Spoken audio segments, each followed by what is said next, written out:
Hey there. Sniff my fern. Smells pretty good, huh? Okay, you can come up.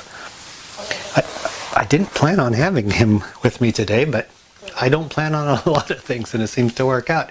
Good morning, everybody. Welcome back to the Garden of Voo. My name is Ray, and this is my lovely co-host, Tiny R, also known as Rascal, also known as Crackhead, also known as Don't Do That. We are the hosts and co-hosts of this weird, wonderful, sometimes strange place I call the Garden of Voo, or the Voodoo Garden. It's been a couple weeks since I was here. I hope some of you have noticed. Otherwise, I'm kind of wasting my time. I didn't do a program last week because I ran out of internet. Out here in the country, we have no choices for internet. So we're stuck with like one or two companies. Problem is, those companies are satellite companies, and they don't give us a lot of bandwidth. So once we run out, we really have no internet, and I'm kind of stuck. So I couldn't upload any programs, so I didn't film any programs last week. Yeah, it kind of sucks. There are balances when it comes to living out in the country. You have the solitude, you have the beauty, you have the wide open spaces. On the balance, you don't have all of the creature comforts that people take for granted in the big city. One of those is internet. I missed it. Oh, I missed that. But we make do with what we have. And today, I am making do with some issues that I've been having since the last program. Last program I mentioned, big kiss in your head. How about you go sniff around a little bit, okay? So I can talk to our friends.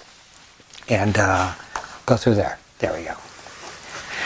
Anyway, last program, I mentioned that there was a plant that I wanted to show you that I don't know what it is. I don't know what I'm growing. I don't know if it's poisonous, delicious, gonna hurt me, gonna kill me, gonna hug me. I have no idea what it is. And I wanted to ask your opinion on this because I do have a lot of people that tune in that have more knowledge than me. Yeah, I am not the plant expert. I am just the person in front of the camera making all the mistakes so that you don't have to. So I want to show you a few things that have been going on, things that I did not expect to happen, and they happened anyway. So we have to just kind of wing it as we go. That's what I do. I kind of fly by the seat of my pants here in the Voodoo Garden. Usually it works out. Sometimes it doesn't work out. This time I don't know really how to guesstimate it, so you're going to have to do that for me. There are a few things I want to show you, and we're going to explain that. So grab yourself a cup of coffee, grab yourself a friend, grab yourself a stranger. Just come on over here, grab a seat next to Tiny R. He's right over here. You can sit next to Rascal. He doesn't mind. I want to show you some of the strange things that have been going on in the Voodoo Garden, and something that I've wanted for decades, and I finally got for myself. I guess we'll start out with the most obvious weird thing in the room. This unremarkable and kind of sad looking specimen is the Mule Team tomato. Yes, it is. It's the Mule Team tomato that I'm going to be growing, and it's supposed to get huge and beautiful and produce like crazy. It doesn't look like it's doing too awful much now, except for really throwing a fit. And when things go right, I don't learn anything. It's when things go wrong that I start to learn. And I actually appreciate that. So I'm not here hoping that everything goes exactly right, because then I would never learn anything. When things go wrong and it's not a catastrophe, it gives me a chance to research things, learn things, and when I get that information, I impart that information onto you. This is one of those instances where we're going to take this as a learning experience. This is the Mule Team tomato that I was going to grow. I took it out of the hydroponic solution because it wasn't doing so good. I was done with that. I planted it in my potting mix. My potting mix was half cocoa peat. It had some potting soil in it, some old potting soil that I had, and a heavy dose of vermiculite, okay? But it was mostly cocoa peat. And the potting mix that I had, that I mixed it with, that was old potting mix that was also half cocoa meat. It was cocoa meat, yes, I grow it in meat. It was half cocoa peat and half potting mix from before. So I recycle a lot. Problem is, pH issues. Yes, they continue to plague me. Oh, it's like my Moby Dick. It will not leave me alone. It tasks me everywhere I go. What was happening was this plant wasn't looking so good. You can see it's like kind of not so good. It's not something that you'd want to call your mom and brag about. And that's because I was having pH issues. I tested the soil. And it turns out it's highly alkaline. And I couldn't figure that out because I thought my soil was fine. So I started doing a process of elimination. I took the old potting mix, it was fine. And I tested that for pH. I tested the cocoa peat, that was fine. I tested the vermiculite as the last ditch issue. Turns out the vermiculite was highly alkaline. I had no idea.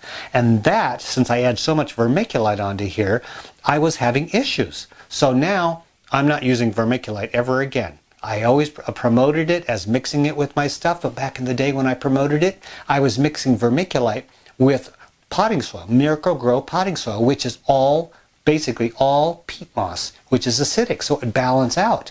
Whereas I'm not using that anymore, I don't have that balance. So it was bringing it onto the alkaline side, even though my water was fine.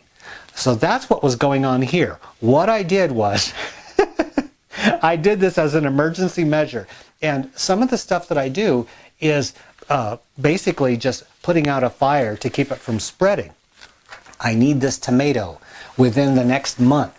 So what I did was, I haven't transplanted that one. That one is still in the mix, and it's going to continue to have issues. I went out and I got a small bag. Locally, you can't find potting mix, not this early. You have to go to Walmart or some other store. Well, locally, I just ran into town and I only found a teeny tiny bag.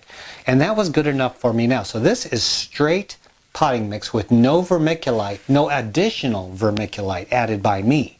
I took a cutting from it and I put it in here, and here's the previous issues. You can see the discoloration, the chlorosis in it, and that was from the pH. Now, in the last couple weeks, see, this happened right after I talked to you last. Yeah, so a lot of it has happened. The new growth, look at that. It's getting better.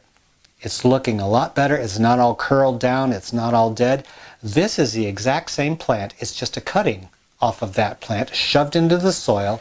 It's doing fine. Now, there was another plant that was having issues too. I want to show this to you so that if this happens to your plants, you'll know exactly what to look for. Okay, let me move things around. And, okay, I'm getting to it. It gets better. Here we go.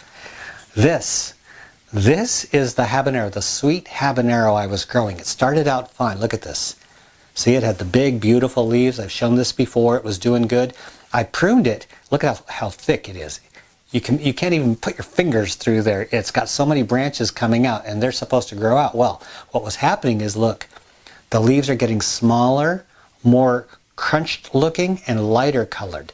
That is generally, in my experience, a calcium issue, and it also is because the pH was too high for the plant to use the calcium that was in the soil. There's calcium already in here because I used my compost tea. So I'm having issues with this. I had a twin for this. I took it out of there. I shook all the dirt off the roots, and that was not an easy thing for it to go through. And I re-rooted it in that potting mix. It's looking like crap because it went through a lot of shock from being uprooted, but I had no choice. So I'm going to do a side-by-side of the other one and this one. And I want to show you a complete demonstration of these because it's very important if you're having issues as well. You might think you're doing something wrong, and it turns out, no, you're doing everything right. It's just an issue of something that you had no idea was going on. This is the twin, a little bit smaller, but it was a twin. This is a habanero. And this, the lighter stuff, yep, that was because of the issues with the pH. Now the leaves are all down. It's looking like crap. It looks like somebody ran this thing over. Yeah, that's because I had to take it out, shake all the dirt off the roots because I can't leave any soil on there. Then I repotted it into a solid potting mix that is definitely acidic. It's going to bring down the pH, of course, and once its roots get their mind right, the new growth that comes out of here is going to be a lot better. The other one that I just showed you didn't look so bad, but it isn't going to get much better. This one initially looks like crap because of the emergency operation, basically a rootectomy. I had to pull it right out of there, shove it into soil, which is something I would never recommend and never do, only in an extreme emergency.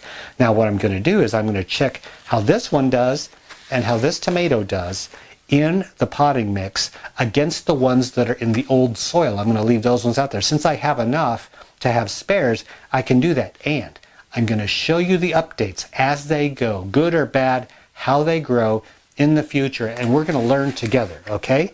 that's something that I want to do with you, and I hope you don't mind. Now, there is something else. I always cover all my bases. I transplanted one of the tomatoes and one of the peppers. I also took the Prax cherry, I took a cutting off of it, and I put it in here. I put it in a cup. Yeah, and that's because I wanted to make sure that I did have the Prax cherry. Now here's the original one. Now, even though it has issues with the soil being alkaline, look at this. It still maintains its health, vigor, it's trying to flower, it's growing, it's healthy. The only thing is, these leaves should be getting monstrous like the older leaves. That's how I can tell it's suffering. Normally you wouldn't be able to tell. You think, wow, that's a pretty healthy looking plant. I know this plant because I've grown it for, I think, 10, 11 generations. So I know this plant like the back of my hand. It doesn't look too good because I took off one branch over here. So it's looking a little non-feng shui. And that's something that I didn't want to happen. I wanted it to be nice and even when I took it outside and transplanted it. But you know what? We can't always get what we want. But I did hedge my bets because since that one's in the old soil right there, this one is in the new potting mix. I just cut it off, took all the leaves off, shoved it in soil, gave it some water, and we're going to see if this one does better. So one way or the other, I'm going to have one for the garden. I did the exact same thing with Mule team. I shoved it in this soil. Why not a bigger pot? Well, I ran out of potting soil. Like I said, I just had a teeny tiny bit, so I didn't have anything to put it in. And one of the plants I had to rescue was this little fern that I found at Walmart for a couple bucks. And people keep asking me if I'm going to grow ferns, and I killed 2 already. I have one that's growing. I got this one in a little teeny tiny pot. I transplanted it into a bigger pot. It was going to look good, and then I realized the soil was bad, and you cannot grow ferns in alkaline soil. So I uprooted it, shook all the dirt off, and I only had a cup's worth of soil left, so it looks kind of ridiculous. But I'm going to be going into the store, into town, making the long journey into Atlantic tomorrow. I'm going to get better soil, and I'm going to give this one about a week to get its mind right in this soil. Then I'm going to transplant it out, and everything's going to be just fine. Now, I want to ask you a question, because there's things that come out. You know how I recycle soil? Every now and then, something pops up. And I try and germinate seeds all the time. I'm always trying to germinate seeds that people send me, and sometimes they work, sometimes they don't. And if they don't, I throw the soil back in there. Well, sometimes they just germinate later on, and I don't know what comes up because I forgot what I was growing. I know this is young, and I know I'm asking a lot, but look. I'll get it nice and close. Does this little sprout look familiar to you? Some of you may be experts, some of you may be new. If you have any experience in this particular plant, let me know what you think it might be. And if you don't know, that's okay. That's okay. I'm just asking people that do know because I have so many people tuning in. And here's another little one. See, I don't know if these might be weeds or if they might be flowers, vegetables, and they're just babies, so it really is not the easiest thing to identify them. So I am asking a lot. But I figure, what the heck? Cast my net out there, if anybody knows. Now the next one, this one's a little bit older. I don't know what this is. All right, you experts out there. It's not a dandelion, I know that. It has points on the leaves that aren't really that sharp. I mean, they're softer leaves, but I don't want to touch them because I don't know what I'm growing. And it's growing new things out of the bottom too, see? It's growing all kinds of new stuff. A nice thing in here. Now the alkaline soil is having an effect on it as well, but I don't want to transplant it because I don't want to touch it too awful much because I don't know what I'm growing here. Am I growing a flower? Or am I growing a weed? What am I growing here? If you could just take a look, I'll hold it still for a second, and give it your best shot. If you know what this is, like, oh my gosh, I know what this is, let me know. If you don't know, please don't take any wild guesses because I'm going to take your word for it. If you don't know, I'm fine with that. I'm going to let it grow here in the Voodoo Garden because it's doing really well, but I really would like to know what I'm growing so that I would know what its needs are. And one last thing I want to show you while you're up here. This is something I found for a couple dollars at Walmart. Now, I've been growing plants for decades, longer than some of my viewers have been alive. And I owned a plant store back in Denver for a while. Yeah, a little foliage plant store. So I was buying them wholesale at the wholesale nurseries. One plant I saw back there, and some of you may recognize this, it's got soft leaves. They're sturdy, but they're soft. And look how shiny they are. They're naturally shiny. There's no product put on here. There's no prepping done with this. It's a nice, healthy plant with beautiful, shiny lilies. Very glossy, a beautiful color of green. This is called a China doll. Yes, a China doll. I saw one of these back when I had the store, and of course I was selling the plants, so I didn't keep any for myself. I went decades not seeing this in any stores, and then when I went to Walmart a few weeks ago, I saw this, and I liked it so much I got two. And I transplanted them into this soil. Now this is of course the acidic soil, the alkaline soil. I have to get into Walmart in the next couple days and get some regular potting mix so I can transplant one of these at least into there to make sure that it survives. But this is going to be a permanent member in the Voodoo Garden. I've had it for a couple weeks and it's already putting out new growth, so I know it's liking it in here, and I'm loving the fact that it enjoys the Voodoo Garden. So I'm keeping my fingers crossed. China doll, a new member to the Voodoo Garden family. No flower on this one, but this one, actually, this one, I'm going to put it up here so you can see it. It looks like it partied too hard on a Saturday night and is having a real bad hangover. This is, believe it or not, a tulip. Yeah, this is what happens to your tulips when they're not doing so well. This is an older tulip. It was looking beautiful. I got these at Walmart when I was there. They had them for $1. $1 for a little teeny tiny pot with a little plant coming up. I bought it. I put it in the Voodoo Garden. Next day, it shot up 2 stems of flowers, and they were beautiful. I had pink tulips growing in here, and they were looking really great. I also had a hyacinth. And for those of you who don't know what a hyacinth is, it's very similar to a lilac in appearance, only it's sturdier, and it smells very strong, a very sweet smell. Some people don't like it. I love it. I absolutely love it. I wish, the only thing that I didn't like is that it was pink. Not my color, but that was the only color they offered. And stop poking me, for the love of... but they did offer it in pink. I liked the purple ones, but I couldn't find any purple. So I took what I could get. $1. I couldn't say no. I put it in the Voodoo Garden along with this, and poof. The next morning I opened up the door and it just wafted over me, and I smiled. Oh, it was beautiful.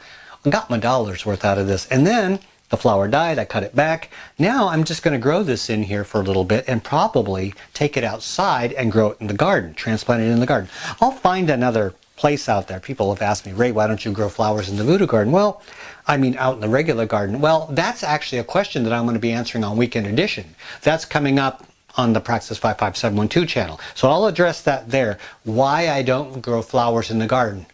Or do I? I don't know. You're going to have to tune in on the other channel for that. This is what I have today. It's really kind of strange, and I'm hoping everything turns out okay. I'm going to cross my fingers, do my best work, and we're going to find out together if I found the solution, or if I didn't find the solution, for good or bad, we're going to find out together. Rascal's asleep over here, and I think I'm going to just wake him up and take him upstairs. Thank you for joining me for this program on Welcome Back. I'm very happy to be here again after a 2-week hiatus of no internet. Anyway, next time on the Voodoo Garden, I'll have something else to show you. I had a spider mite invasion, so I had to bring out the chemicals, and I had to, not the inorganic, but the organic stuff, the natural stuff. I fight it all naturally, and sometimes I win, sometimes I lose. So I had a little bit of a battle going on here. It's gone. Hopefully the plants are going to cheer up. We'll find out in the next episode here on the Voodoo Garden. Thanks everybody for joining me. Until next time, this is Ray and his menagerie of weirdness in the Voodoo Garden. We're out of here.